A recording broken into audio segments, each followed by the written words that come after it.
একসময় একটি গাধা ছিল, খুবই সাদাসিধে আর ভীতু। গ্রামের সবাই তাকে নিয়ে হাসত, আর গাধাও মনে মনে দুঃখ পেত। একদিন জঙ্গলে হাঁটতে হাঁটতে সে দেখতে পেল একটা মৃত বাঘ পড়ে আছে। গাধার মাথায় হঠাৎ বুদ্ধি এলো, যদি আমি বাঘের ছাল পরে গ্রামে যাই, সবাই আমাকে ভয় পাবে।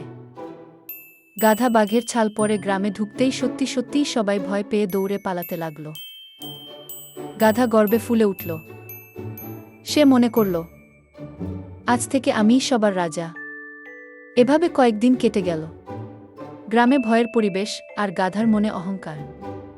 কিন্তু একদিন একটি কুকুর গাধার পিছনে ঘেউ ঘেউ করতে লাগল।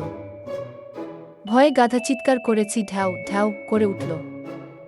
শব্দ শুনে গ্রামের লোকেরা বুঝে গেল, আরে এটা তো বাঘ নয়, ওই গাধা। সবাই মিলে গাধাকে ধরে বাঘের ছাল খুলে ফেলল। গাধা লজ্জায় মাথা নিচু করে দাঁড়িয়ে রইল। এই গল্পের শিক্ষা, যে যতই বড় সাজুক, আসল পরিচয় একদিন না একদিন প্রকাশ পেয়ে যায়।